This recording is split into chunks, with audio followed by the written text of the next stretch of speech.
Assalamualaikum warahmatullahi wabarakatuh. Selamat datang di podcast kami. Podcast ini bertujuan untuk menyelesaikan tugas mata kuliah Kapita Selekta Administrasi Negara. Dengan dosennya itu Ibu Dr. Mustikowati Umul Fitria MSI. Podcast ini kami beri nama apa kemarin? Podcast tugas, yang mana bertujuan untuk menyelesaikan tugas yang tadi. Nah, pada hari ini kita akan membawakan tema pengaruh utama gender dalam program-program SKPD. Apa sih pengaruh utama gender itu? Ini akan kita bahas. Sudah ada dua orang narasumber, ya. Azmul Hafiz Zulkifli dan Dini Ayu Pratiwi. Gimana kabarnya teman-teman? Alhamdulillah baik. Lama tidak berjumpa. Sendiri. 19 tahun. Oke, langsung aja kita masuk ke pembahasan. Apa sih pengaruh utama gender itu? Mungkin boleh jawab Bung Hafiz. Baiklah Dwi, terima kasih atas penyampaiannya tadi. Untuk pertanyaan ini, apa sih pengaruh utama gender itu? Menurut saya, pengaruh utama gender itu merupakan strategi untuk mencapai keadilan dan kesetaraan kesetaraan gender melalui kebijakan dan program yang memperhatikan pengalaman, aspirasi, keutuhan, dan permasalahan perempuan dan laki-laki dalam proses perencanaan dan pelaksanaan pemerintahan. Nah, itu yang dimaksud dengan pengaruh utama gender. Oke, berarti pengaruh utama gender ini sama dengan kesetaraan gender lah ya? Ya, keadilan antara perempuan dan laki-laki untuk mencapai haknya masing-masing, gitu ya? Yap, betul sekali. Kalau untuk sejarah atau awal mula pengaruh utama gender ini gimana? Awal mulanya itu pengaruh utama gender ini pertama kali dicetuskannya oleh The Universal Declaration of Human Rights atau Deklarasi HAM pada Majelis Umum PBB pada tahun 1948, yang kemudian itu berkembang menjadi itu dibahas pada saat deklarasi konvensi yang dijadikan landasan hukum tentang hak perempuan, yaitu konvensi penghapusan segala bentuk diskriminasi terhadap perempuan. Nah, di Indonesia sendiri sebagai bagian dari masyarakat dunia ikut serta juga melaksanakan komitmen yang dengan mendorong upaya pembangunan menuju kesetaraan gender ini. Yang ditindaklanjuti dengan ditetapkannya yaitu Inpres nomor 9 tahun 2000 yang sekarang diganti ya menjadi Permendagri nomor 15 tahun 2008. Nah, gitulah. Oke. Jadi awal mulanya itu dicetuskan oleh PBB ya pada tahun 1948. Yep. Kemudian diikuti oleh Indonesia dengan ditetapkannya Inpres nomor 9 tahun 2000 gitu. Yep. Oke. Lalu bagaimana pedoman pelaksanaan pengaruh utama gender ini di Indonesia, Hafiz? Di daerah pedoman umumnya itu ada 5 ya menurut. Pertama itu pemerintah daerah berkewajiban menyusun kebijakan, program dan kegiatan pembangunan berperspektif gender yang dituangkan dalam Rencana Pembangunan Jangka Menengah Daerah atau RPJMD, Rencana Strategis SKPD, dan Rencana Kerja SKPD. Yang kedua, penyusunan kebijakan program dan kegiatan pembangunan. berperspektif gender dilakukan melalui analisis gender. Yang ketiga, dalam melakukan analisis gender dapat menggunakan metode alur kerja analisis gender atau gender analysis, pathway, atau metode analisis lain juga. Yang keempat, ada analisis gender terhadap rencana kerja SKPD dilakukan oleh masing-masing SKPD yang bersangkutan. Yang kelima, pelaksanaan analisis gender terhadap RPJMD dan Renstra SKPD dapat bekerjasama dengan lembaga perguruan tinggi atau pihak lain yang memiliki kapabilitas di bidangnya. Nah, itulah beberapa pedoman umum tentang PUJ di daerah. Oke. Berarti yang menyusun itu pemerintah melalui program-program dan kegiatan pembangunan yang berperspektif gender atau responsif gender, di mana dalam kegiatan dan program-programnya itu memerhatikan atau menyesuaikan untuk hak-hak laki-laki dan perempuan gitu ya. Yep, betul sekali. Oke. Mengapa harus ada pengaruh utamaan gender ini? Menurut Dini lah. Mengapa harus ada pengaruh utamaan gender ini? Ya, kenapa harus ada pengaruh utamaan gender ini? Ya, pastinya untuk memastikan, ini dalam SKPD ya, kegiatan SKPD, untuk memastikan seluruh kebijakan, program, dan kegiatan SKPD telah adil atau setara bagi perempuan dan laki-laki. Sedangkan selanjutnya, untuk memastikan adanya keberlanjutan, pelestarian, dan pengembangan kualitas penyelenggaraan pengaruh utamaan gender dalam SKPD. Sedangkan yang selanjutnya meningkatkan kesetaraan dan keadilan dalam kedudukan. Peranan dan tanggung jawab laki-laki dan perempuan sebagai insan dan sumber daya pembangunan yang mana harus adil.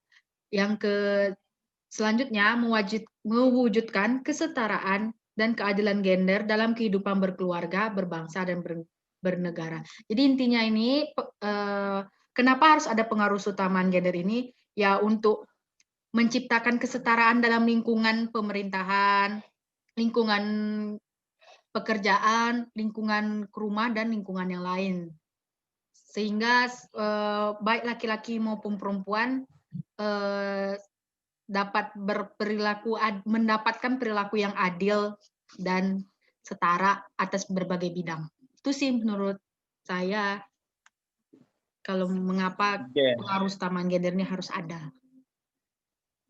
Berarti untuk inilah ya, mewujudkan kesetaraan atau keadilan antara bagi perempuan dan laki-laki. Ya. Laki-laki dan perempuan dapat memperoleh kesempatan yang sama dan hak-haknya sebagai manusia. Yep. Oke. Kalau menurut Dini, apakah telah adil saat ini kesetaraan antara laki-laki dan perempuan, khususnya di pemerintahan kita lah? Menurut aku udah adil sih ya, soalnya kayak sekarang ini banyak kayak kabid atau ketua-ketua dalam lembaga itu tuh ada yang perempuan juga didengarkan kok pendapat-pendapatnya sekarang, kayak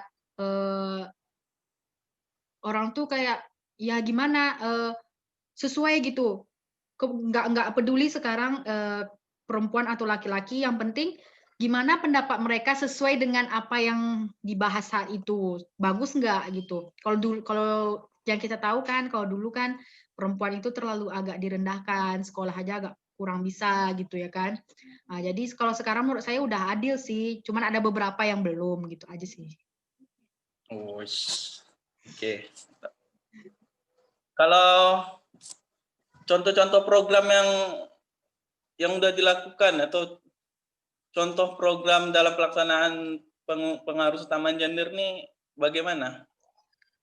Contohnya udah ada sih ya, seperti dibentuknya Pokja atau program kerja pengaruh utamaan gender di kabupaten atau kota. itu Gubernur menetapkan Ketua Bapeda sebagai Ketua Pokja PUG Provinsi dan Kepala Badan Dinas Pemberdayaan Masyarakat Desa sebagai Kepala Sekretariat Pokja Pengarus Utamaan Provinsi. Jadi udah ada program-program yang sudah dilaksanakan dan Gubernur juga sudah menetapkan ketua-ketua yang harus melaksanakan ini gitu. Terus itu juga Pokja PUG ini dibentuk untuk mempromosikan dan memfasilitasi pengarus utamaan gender kepada masing-masing SKPD dan juga melaksanakan sosialisasi dan advokasi pengarus utamaan gender kepada pemerintah dan masih banyak lagi.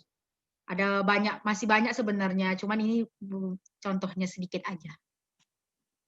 Oke, kalau untuk di Riau sendiri tuh bagaimana pelaksanaannya? Pelaksanaannya sudah ada, yaitu salah satunya ruang terbuka hijau atau RTH di 2 tempat di Pekanbaru yang tidak hanya dimanfaatkan untuk anak-anak, melainkan untuk segala usia, seperti lansia, orang dewasa, pokoknya segala usia. Dan juga wanita, tidak peduli gender perempuan atau laki-laki juga dapat menikmati fasilitas di RTH tersebut gitu. Dan juga saat ini kan tingkat legislatif mewajibkan 30% anggotanya itu kan perempuan gitu. Jadi ya udah udah diterapkan sih di Riau ini gitu. Itu juga peraturannya sudah ada ya kalau di Riau sendiri. Peraturannya udah ada di Peraturan Gubernur nomor 18 tahun 2018 tentang pedoman pelaksanaan pengarus utamaan gender di Provinsi Riau. Dengan adanya pergub tersebut menandakan bahwa Riau juga turut memperhatikan kesetaraan gender atau pengarus utamaan gender ini. Jadi udah ada. Berarti di Riau juga sudah cukup memperhatikan lah kesetaraan gendernya.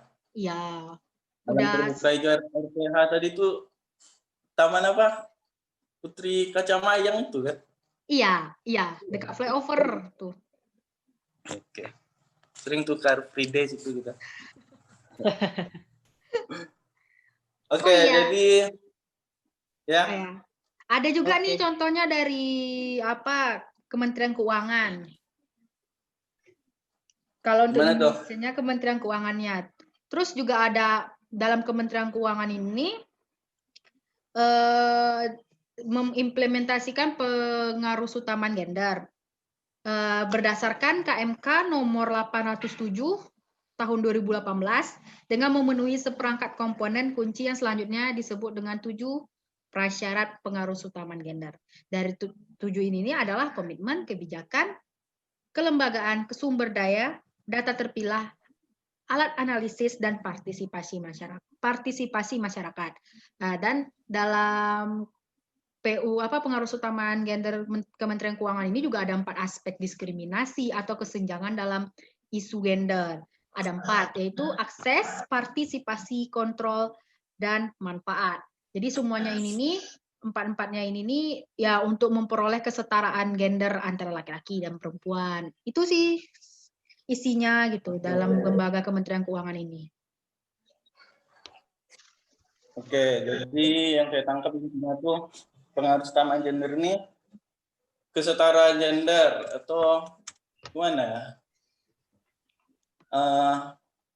Kesetaraan gender dalam lingkungan pemerintahan, dalam baik penyusunan program, apakah sudah memperhatikan laki-laki dan perempuan dari program-program tersebut. Ya. Juga di beberapa daerah di Indonesia juga telah menerapkan seperti yang di Riau, di Pekanbaru tadi. Kalau mungkin kalau dalam pandangan Islam gimana? Boleh saya sedikit menurut pandangan Islam gitu. Boleh. Kalau Islam sendiri memandang kesetaraan gender ini secara umum, Islam memandang laki-laki dan perempuan itu posisinya sama atau setara. Masing-masing itu merupakan ciptaan Allah, kan, hamba Allah. Bentar, waktunya habis. Enggak kan? Enggak, lanjut. Ada. Masing-masing itu melaksanakan atau memiliki tanggung jawab ibadah masing-masing. Masing-masing memiliki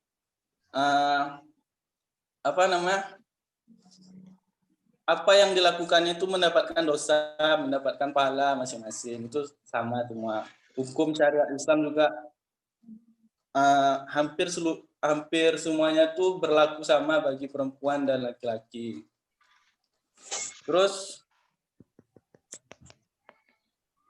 bentar. Ada tadi materi saya. Bentar. Nah. Dalam Al-Quran sendiri Allah berfirman, barang siapa yang mengerjakan amal-amal soleh, baik laki-laki maupun perempuan, sedang ia orang beriman, maka mereka itu masuk ke dalam surga dan mereka tidak dianiaya walau sedikit pun. Quran Surat An-Nisa ayat 124. Nah, ayat ini menjelaskan bahwasannya antara perempuan dan laki-laki itu sama. Melakukan amal baik, pahalanya juga dapat, baik laki-laki maupun perempuan. Namun, bukan berarti kaum laki-laki dan perempuan ini menjadi sama atau setara dalam segala hal. Ya. Keduanya memiliki peran dan kedudukan yang ada perbedaan sedikit, seperti fisiknya, biologisnya. Yang mengandung itu kan perempuan, tidak ada laki-laki yang mengandung, ya kan? Iya. Laki-laki hanya mengundang untuk mengandung.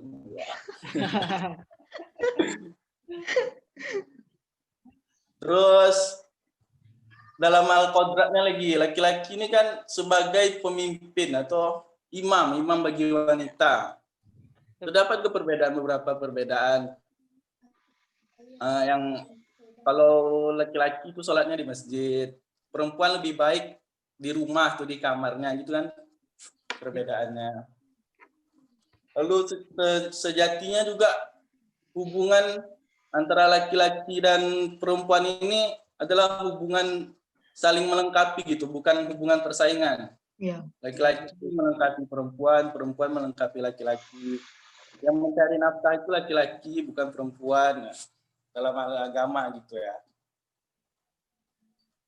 Mungkin itu aja sih.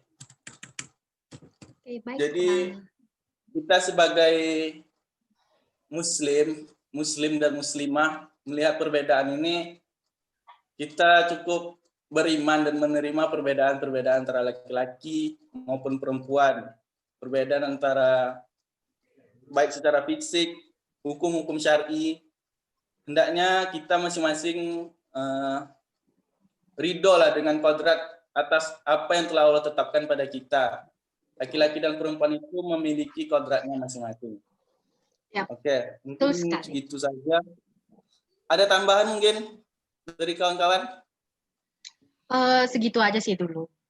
Gitu aja. Masuk semuanya lah tuh dalam pemaparan saudara Dwi tadi. Mantap lah ya. Oke, terima kasih pada Hafiz dan Dini. Semoga apa yang kita bahas ini dapat memberi manfaat bagi yang mendengar dan melihat.